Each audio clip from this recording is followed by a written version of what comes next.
Hey, welcome back to my channel. And today we have a very, very special edition. I'm going to be doing branding for a Congolese artist, and he is honestly a legend. I have a little book. I wanted to share this memory. This is my primary school book. The thing is, because I'm like a floating head, I'm not sure if you guys are going to be able to see, but this was class of 2008. At the end of my primary school, we had to make a book and just put like all of our favorite things on the cover. And see, 2008, for all the people that think that I don't stand, yeah, we stand. We stand over here. And I do have a couple more favorites that I like, but Fally, I think as well. I mean, I don't know if I should say it. Oh, actually, I also have. So this is how you should know. I have Van Vick on here. Okay, I have actually always loved Nollywood and Gollywood. So that's 2008. You can see that. But yeah, today we're not going to be speaking about Van Vicker. That will be another video, maybe the next one.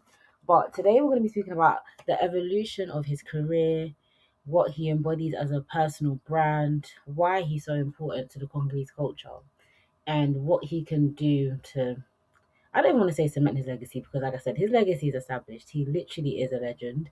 But I guess what he can do to expand his business brand and really make him have a tangible presence in the country rather than just resonance through culture and atmosphere and music.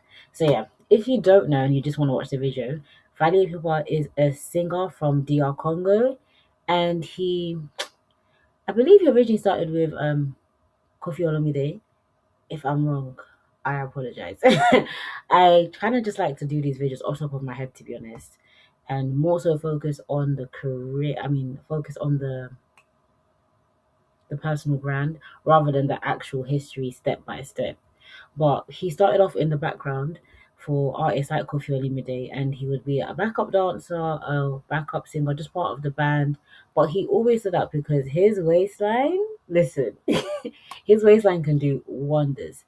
And when he eventually decided to branch out and do his own music, one of the genres that, well, I would say he excels at too. He definitely, definitely embodies the meaning of rumba. So that would be Congolese rumba to be exact. And that is our love songs, our slow songs. I guess our version of like R&B, if you're completely unfamiliar with what that is. And he has quite, I don't want to say like a sultry voice, but it's like, you know those voices that belong on the tracks where like you're longing for a person, you're longing for a woman. Like he really has that voice. He captures that essence really well in his music. And he's a hit maker. Like that's one thing about him. Penmanship game on point, performance on point, vocals on point. And with that, when with his catalog, as I said, because a lot of it is characterized by the rumba love songs, I would say his brand definitely personifies love. And he actually does that in two aspects, which are quite interesting. But the first being throughout his career, we saw his dedication to his craft actually, whether it be his standout dances or just the vocals on the backing tracks of other songs. That dedication to craft is actually a part of love because love is not just a feeling or an emotion, it's also the act of giving everything your all because you love something so much. And so when we saw him dancing in the background, we saw that he had a love for music that was genuine and pure. And what's better than, like having a pure love for something? We all love rallying behind someone who, in essence, I guess, displays purity of heart in that sense and being devoted. And then, secondly, as I said before, love being present in his catalogue of music because that's what he talks about most of the time. And I think because for a lot of Congolese women, he kind of was like a sex symbol. So a lot of women did admire his looks, his charisma, his energy. So a lot of his fans have love in, I say that in a very light sense, but a lot of love towards him as a person outside of his music, just because of his looks and character. So he would interestingly enough, be like a Another juxtaposition to the video I just did in the past, and that was on India Love. If you haven't watched that one, because she's someone else who embodied love and admiration, but in a completely different way. I think what works well when you are admired is that if you have a talent, it lends itself well to the relationship between you and your fans not turning against you, because they always have something that has more of a substance, I guess, rather than just your looks to fall back on. Whereas when people only admire you for the way you look, at the end of the day, it is quite a superficial and transactional relationship. And I think it can also make people not see you as fully human. Whereas when you have a talent and people admire your looks, it's like, oh wow, this person is really great at this. Like they have something a bit more tangible to admire, and I guess something else to extract value from, in a sense. I hope this is clear enough. But yeah, it's hard being an influence when your only rise to flame is looks, because people will always throw that back in your face, even though they are following you for that purpose. But anyways, back to Fally Pupa. In 2009, he released his album Arsenal de Belle Melodie, and that was a breakout album. It had so many hits, and I'm just gonna name you some of the songs on there if I can get it out. Cadena, that was one of them. I believe Associé was on that album as well. I'm actually gonna search it out there. And those were hits. When I say hit song, of course you had the title song of the album, Arsenal de Belle Melodie. You also had, let me see, it's taken a while for me to actually find the track list. Come on, guys. Traveling Love. Oh my gosh, yeah, that was just so good. Bicarbonate. That is also one of my favorite songs. Like, this is from 2009. One of my favorite songs. And that just goes to show he has always had great musical capability, a great, how can I say it? Musical talent. What else? Musical ear. Um, Great artistry, I guess. Because for some people, their musical voice and their musical genius, it doesn't really develop until later. Funnily enough, I mean, I may be wrong because I don't listen to him present day, but like I feel like some people, like their first songs are like genius level of musicality, and then it's almost like they can never really follow up to it. Whereas with him, it's like, wow, you were a genius from the start, and even still to this day, like you're able to make music that moves generations. And that's another thing about the power of love, and why I think it's so present in his personal brand, is because he touches the lives of so many people. It's not just young people that love him, it's not just women that love him. He's adored by what, thousands and thousands and millions of people, and we'll touch on more of the figures on in the next slide. But man, woman, young, old, like if one of his songs come on, like more than likely everyone's going to be singing it. But what was I saying again? Uh, yeah, some artists, I believe, they make a song and you can tell I don't know, it seems more like a stroke of genius, but then it doesn't continue. And so the example I had in mind was Mr. Easy. When he dropped Skin Tight with Efya, I believe. I mean, world stop. I That song, I feel it in my core.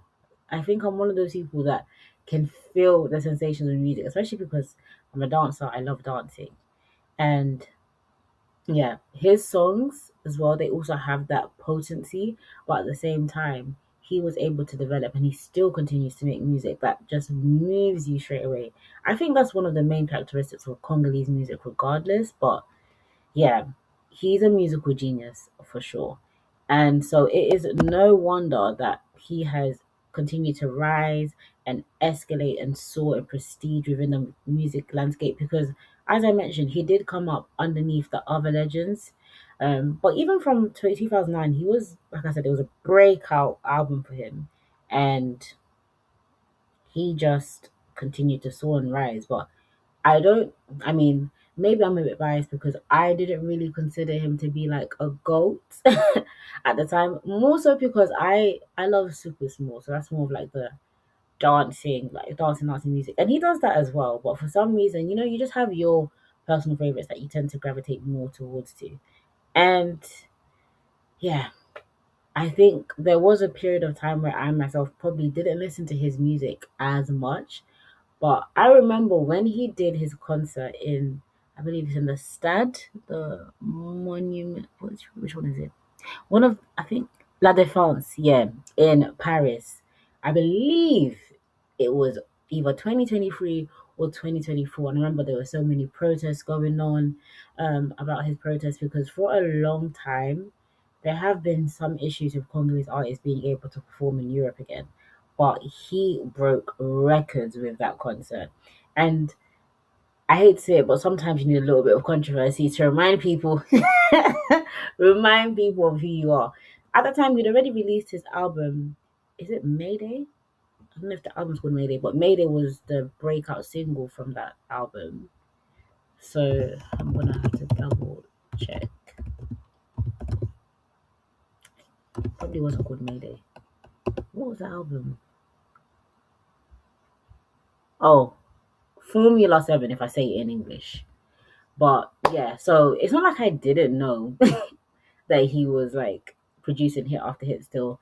But yeah, just seeing how hard some of the protesters were going against him, I think it made me want to root for him even harder, to be honest. And me and my parents, we actually had some interesting discussions about, should Congolese artists be performing when there's like so much strife going on? Are they doing enough to support? And I think that's where some of the, I guess the downside of being such a legend comes in with like people also assign a greater responsibility towards you, but I don't think he's ever assumed that role. I don't really personally penalize him, but everyone has different ethics when it comes to what they expect of their artists. And yeah, let me know what you think. Do you feel like he does enough for Congo? Do you feel like he does too much? But I definitely did feel cultural pride, even though I didn't attend the concert because, like I said, I didn't really consider myself to be like a die-hard fan or anything um, around this time. But yeah, I felt cultural pride seeing that he was able to break these records when it came to a sold out show, especially for African artists. It was just so amazing. And I'm just really happy to see him like continue to soar. He's done so many features with different artists. I remember when Afro beats in like Nigeria started soaring. I remember he did a song with Jay Martin. Like he's always collabing, and so again, that shows that he has just love for the game, love for music, love for different cultures. He's open to it all, open to it English. Now I'm thinking as well like his song Kiname. Yeah, like it's just so funny like when he speaks English. I think, but he's open to the world, and that's also another aspect of being a loving person or being perceived as someone who's loving, because love is all about openness and universality and acceptance of different cultures. But if we are to pin him within his culture, how I would say he should brand himself in terms of the commerciality outside of the tours and the concerts.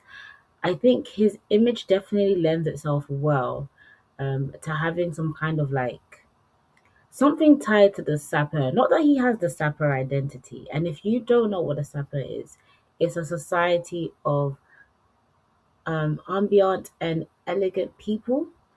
And I've also done a full in-depth video on it with my friend Ruth of Rejembe Studios. So if you want to learn more about the Sapper Society and elegance and just fashion and class and culture, then definitely check that out. I will probably have it linked down in the description video below. But yeah. Oh yeah, by the way, Canva does this really annoying thing where if I go longer than 15 minutes, getting the file can sometimes become really tricky. So that's why in my last video, I filmed that video 3 different times because I hadn't realized that I was talking too long. I just keep saying love, so it's on my brain. But yeah, as I was saying earlier, So even though he doesn't really identify as a sapper, and I don't think most people would even put him in that category, he does have a very elegant demeanor when it comes to his dresses, and he's quite avant-garde, even on his Instagram. Yeah, like he, at the end of the day, even if you're not a sapper, it's quite a big part of Congolese culture to care about how you look, how you present yourself, how you dress, which is all very much in line with the sapper ideology outside of the specific, look that they are very much dedicated to. That's their craft and that's their joy. And honestly, I love it. Yeah, to the extent where people don't eat but choose clothes over eating, I mean, priorities. But yeah, in general, like when I see the sappers at family parties, because I myself am Congolese, of course, if you're not aware already, since I had him on my book. And like I said, this was a special, special guest on our channel for me because it holds a lot of cultural memory and importance. But as I was saying before, I was rudely cut off by Canva. I think he could tap into the cultural richness of Congo and he could potentially open up a brand of like leather shoes, and they could offer a service where like shoe shining service, shoe repair service. They could also have other accessories like the top hat that the gentleman is wearing here, um, or like handkerchiefs, but really focusing on the shoes because that's a big thing. When a sapper steps in, yeah, I wish I could even stand in the video. I don't think you're even gonna hear me. They have to like they make an entrance, you know, like the shoe announces them at the end of the day, and they have the cane, the noise they're walking in. It's the presence they have when they are walking that really lets you know that I am a sapper. Like just having the outfit also wouldn't be enough. It's an embodied experience. So yeah, the shoe is integral to that. You can't you don't walk into anywhere sapper without a good fancy shoe, whether it be a spiked Christian Dior, spiked Louis Vuitton shoe, or just a classy and elegant level good shoe. The shoe matters, okay? And yeah, I can definitely see Fally people having like some kind of level good shoe line, but like I said, making the store an actual experience. And that's what a lot of brands are doing, but all of them are pretty much defaulting. When I say a lot of brands, I mean in the Western Hemisphere, within the fashion industry, a lot of them are defaulting to putting cafes in their stores now to give that experience. Whereas if you had and now I'm think of something else actually. Like let's say you have a level good shoe shining, but imagine you're getting shoe shine while you're getting your hair cut by a barber. Like make it a whole experience. And I don't know about other cultures, but in I do believe in black culture, like the barber shop is yeah, it's integral to the male experience. I remember one of my cousins actually, he acted in the Barbershop Chronicles, and yeah, I just thought that was a great play because it really showed the importance of like the brotherhood and community that is built within the barbershop for black men. So I think that would be a very interesting angle, and I think yeah, it would be a great way to tie in experiential marketing, experiential shopping with a community element while also tapping on cultural resources. So that would just be a gold mine, honestly. So I would love to see something like that from him, because he has a lot of names. Like I remember at one time he'd always go by Fally Pupa de Cap La Merveille, Trop d'Advance comme Rolls Royce. And oh, touching on that actually, the second idea that I had for him was having like a car rental service, and he could start with the Rolls Royce, since that was part of his elongated name. But yeah, even if it wasn't just the Rolls Royce, I think that would just be like a good point of entry because we already slightly attached that to him and his personal brand. Eventually, he could have car rentals for other exotic cars or luxury cars, and that would be more. I think that would be more of a consistent source of income. Now, level goods shoes, I don't know how much you would, make on a consistent basis because products vary by season. But if you also had the barber element in the store, again, that's like a consistent stream of income because men are always gonna get their hair cut. But yeah, the car rental service, that is really good. So luxury cars, I'm sure there isn't much competition of a star-backed car rental service. If I think of one, I can't think of one off the top of my head, which is really good. But car rental is often in demand. And so maybe he could do like video promos of him driving the car, what he enjoys about the car. He's already pretty much active on social media. It wouldn't be completely foreign to him. And he could also even make a music video about it because promotion is pretty much free at that point. Yeah, you have to pay for the cost of production essentially, but it's like it's a song that would generate more views for yourself. It would work out in the long run and also help his commercial brand. So yeah, those are the ideas I have. I want you to remember from this video that love shows up as excellence, love shows up as openness, love shows up as admirability, and love shows up as just pure emotions and expressing that. And there's nothing more powerful than love. I'll keep saying it. So make sure you try and spread some love in your life. Make sure you try to incorporate some of the elements in love, whether it just be through excellence and dedication to your craft or your personal brand, or whether it be you expressing more emotion through any way that you can, so that people can actually connect with you and remember you. And yeah, that's all I have to say on his personal brand. I hope you've enjoyed this video. Might have been a bit different than the others, but I enjoyed speaking about him. I love his personal brand, and I'm just happy to see the journey that he's going to take. If you are looking for someone to help you on your own journey, make sure you check the link out in the description box, and I will see you in the next one. You don't want to miss it. I promise you.